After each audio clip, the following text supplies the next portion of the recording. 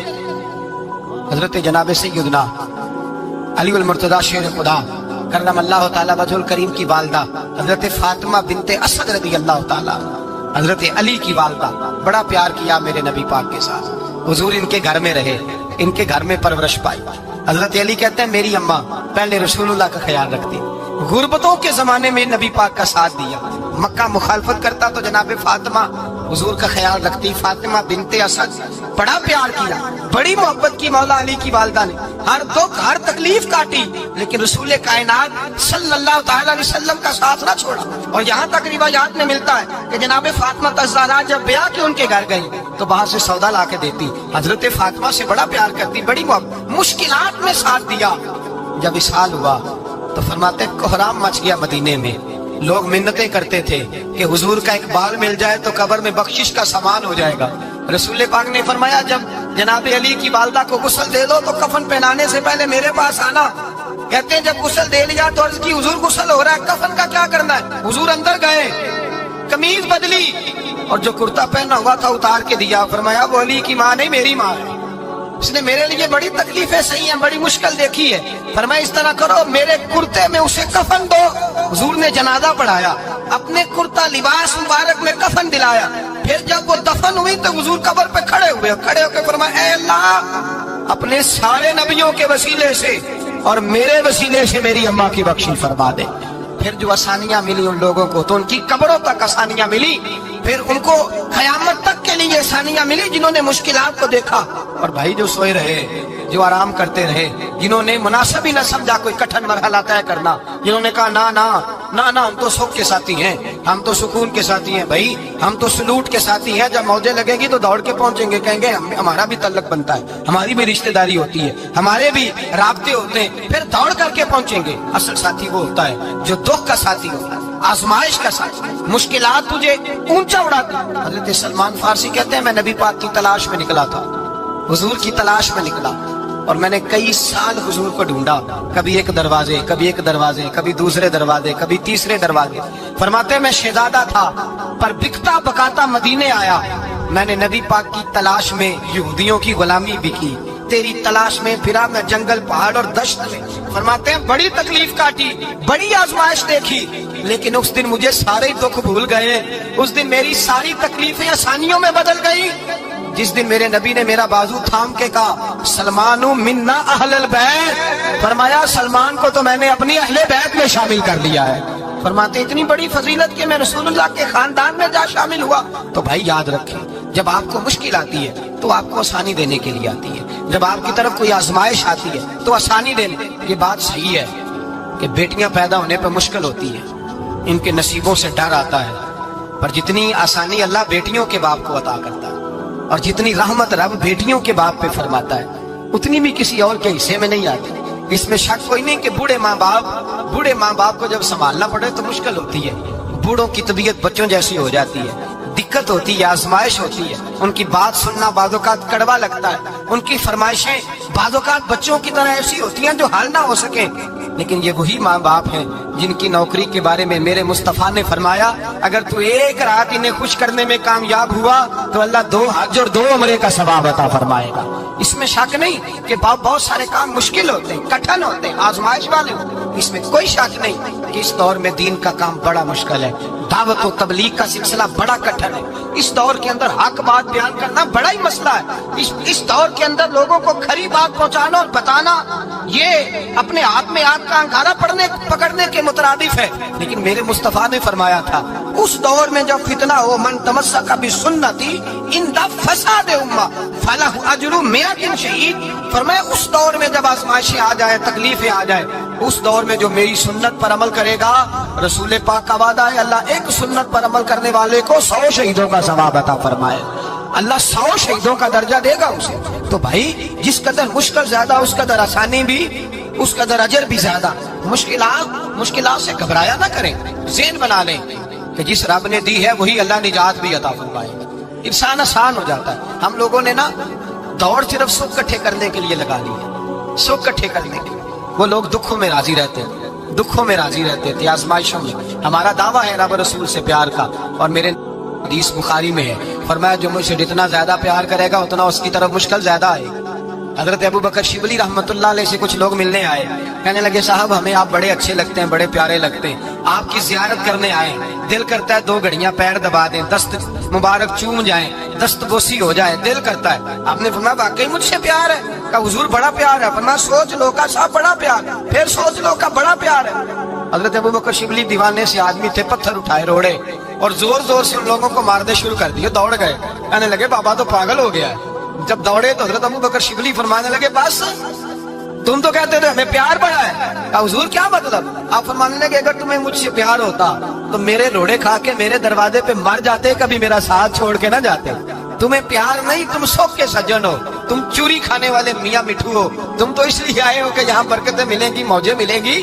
تمہیں پیار نہیں. ہمیں خدا رسول سے پیار بھی ہے, ذرا سی آزمائش آئے رونے بیٹھ جاتے ہیں. غریب بھی رو رہا ہے, بیمار بھی رو رہا ہے, تنگ دست بھی رو رہا ہے, اور جو آدمی کسی مشکل میں گرفتار ہے وہ بھی کہتا ہو جتنا میں الجھ گیا ہوں ہے ہی کوئی نہیں. اٹھیں, بیدار ہو, اپنے آپ کو توانا کریں, اپنے اندر جولانیاں پیدا کریں. یاد رکھیں جتنی مشکل سخت ہوگی اتنی آسانی بھی اللہ زیادہ ہی عطا فرمائے گا. اللہ تعالیٰ زیادہ وعدہ کیا اللہ پاک نے, فَإِنَّ مَعَ الْعُسْرِ يُسْرًا إِنَّ مَعَ الْعُسْرِ يُسْرًا. فرمایا اگر میں تمہیں 1 مشکل دوں گا تو میں تمہیں 2 آسانی عطا فرماؤں گا.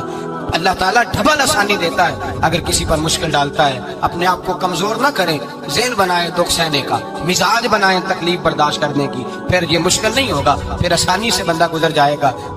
اگر آپ چاہتے ہیں زندگی میں مطمئن رہیں تو دنیا داروں سے امیدیں توڑ دیں, اللہ اور اس کے رسول سے امید وابستہ کریں, اولیاء اللہ سے امیدیں وابستہ کریں, صحابہ اور اہل بیت سے امیدیں, اللہ اور اللہ والوں سے امیدیں. دنیا داروں سے امیدیں, آپ کو پتہ ہے دنیا دار کی تباہی کب ہوتی ہے؟ جب انہیں خوش آمدی مل جاتا ہے. چودھری کا بیڑا اس وقت غرق ہوتا ہے جب اسے چودھری کہنے والے زیادہ ہو جاتے ہیں. سیٹھ صاحب اور نواب صاحب بیچارے تباہ تب ہوتے ہیں بھولے پن میں, جب ان کے دائیں بائیں ریلا ہوتا ہے سیٹھ صاحب کہنے کا. لوگ انہیں کھانا چاہتے ہیں, پیار ان کا نہیں ہوتا, ان کی جیب کا ہوتا ہے. محبت ان سے نہیں ہوتی, ان کی کرسی سے ہوتی ہے. ضروریات کا پیار ہوتا ہے, تباہ کر دیا جاتا ہے. ہماری ساری توقعات دنیا داروں سے وابستہ ہو گئی ہیں. ناراض نہ ہونا, پیروں نے, مولویوں نے, درویشوں نے, انہوں نے بھی سیٹ رکھے ہوئے جلسوں کی صدارت کرانے کے لیے. یعنی مذہبی جلسہ ہے, اس میں بہت زبردست پڑھے لکھے صاحب تقوی عالم کا خطاب ہے, اور کی صدارت وہ بندہ کر رہا ہے جس نے عشاء کی نماز بھی نہیں پڑھی.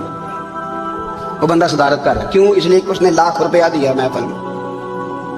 خدا را دنیا داروں سے امیدیں چھوڑ دیں ورنہ آپ کمزور پڑ گئے, آپ کی امیدیں ٹوٹیں گی. کتنا کمزور ہے وہ شخص